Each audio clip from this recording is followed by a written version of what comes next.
महाराष्ट्र के अमरावती शहर से एक ऐसी कहानी सामने आई है जिसने सबको हिलाकर रख दिया।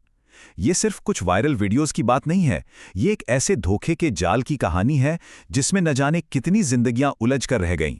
तो सवाल यही है कि आखिर एक अकेला शख्स कैसे 180 लोगों को अपने जाल में फंसा सकता है और इस पूरे मामले से पर्दा उठा कैसे। चलिए इस उलझी हुई कहानी की एक एक परत को खोलते हैं।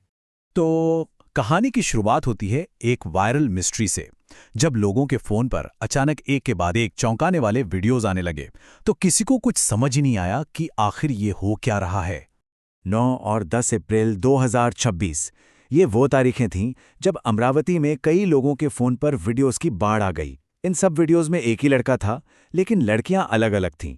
ये सब सोशल मीडिया पर आग की तरह फैल गया।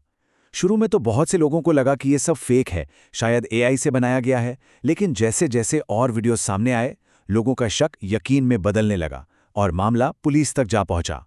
तो अब बात करते हैं उस इंसान की जो इन सारे वीडियोस के सेंटर में था। वो शिकारी कौन था और पुलिस उस तक पहुंची कैसे? इस पूरे डिजिटल जाल के बीच में जो नाम सामने आया वो था अयान अहमद का। देखने में वो सिर्फ एक 19 साल का कॉलेज स्टूडेंट था, परतवाड़ा का रहने वाला, जिसके पिता सेकंड हैंड कारों का बिजनेस करते थे। लेकिन इस आम से दिखने वाले चेहरे के पीछे की कहानी कुछ और ही थी। और उसके सारे कारनामों का सेंटर पॉइंट था कटोरा नाका की कमल रेजिडेंसी में तीसरी मंजिल पर लिया गया एक किराए का कमरा। यही वो जगह थी जहां ये सारा खेल खेला जाता था। उसका तरीका बड़ा ही सोचा समझा था, एक तरह का 4 स्टेप प्लान।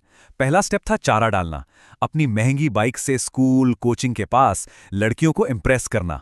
फिर दूसरा स्टेप भरोसा जीतना, लिफ्ट ऑफर करके बस 2-3 दिन में दोस्ती कर लेना। तीसरा स्टेप था जाल, उन्हें बहला फुसला कर अपने किराए के कमरे पर लाना और सब कुछ चुपके से रिकॉर्ड कर लेना। और आखिर में चौथा स्टेप था कंट्रोल, उन्हीं वीडियोज और तस्वीरों को दिखाकर उन्हें ब्लैकमेल करना।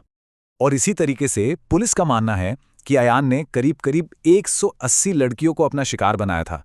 जरा सोचिए इस नंबर के बारे में। 180 जिंदगियां, 180 परिवार जिनका भरोसा तोड़ा गया। ये सिर्फ एक नंबर नहीं है, ये एक बहुत बड़ी त्रासदी है।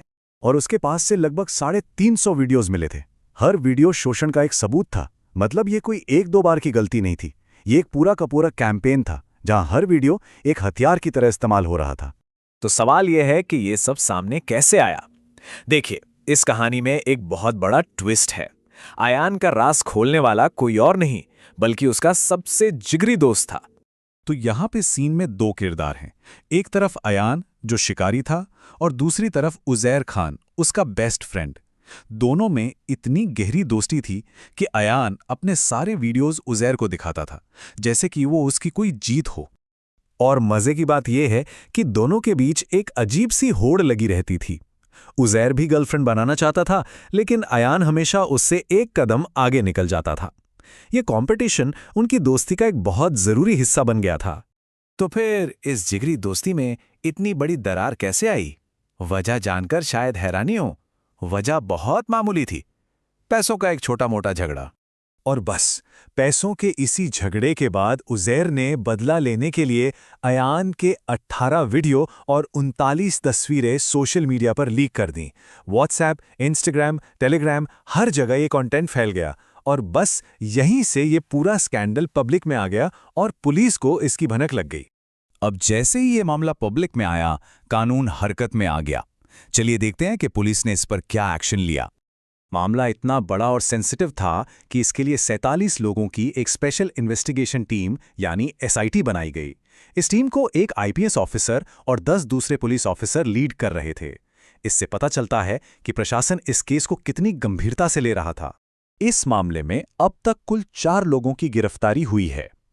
मेन आरोपी अयान अहमद, उसका दोस्त उजैर खान जिसने ये वीडियोस लीक किए, और उनके 2 और साथी मोहम्मद साद और तबरेज खान।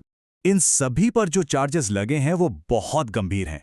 इनमें पॉक्सो एक्ट भी शामिल है जो बच्चों को यौन अपराधों से बचाने के लिए बनाया गया है, और साथ ही आईटी एक्ट भी जो साइबर क्राइम से जुड़ा है।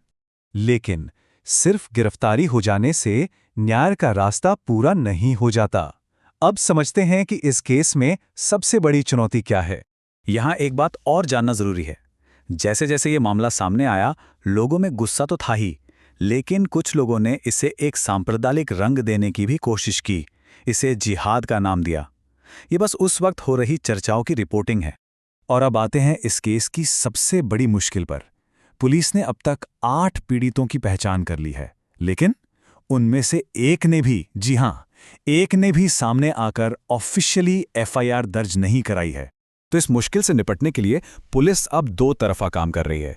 एक तरफ वो पीड़ितों से अपील कर रही है कि वे आगे आएं और उनकी पहचान पूरी तरह से गुप्त रखने का वादा कर रही है, और दूसरी तरफ आम जनता को भी चेतावनी दी गई है कि इन वीडियोस को शेयर करना भी एक जुर्म है और ऐसा करने वालों पर सख्त कार्रवाई होगी। तो आखिर में ये एक बहुत बड़ा सवाल हमारे सामने खड़ा होता है। जब डर या समाज में बदनामी की वजह से पीड़ित ही चुप हो जाएं, तो फिर कानूनी प्रक्रिया आगे कैसे बढ़ेगी और असल में न्याय होगा कैसे? ये सवाल सिर्फ इस केस का नहीं, बल्कि हमारे पूरे समाज और हमारे जस्टिस सिस्टम के लिए एक बहुत बड़ी चुनौती है।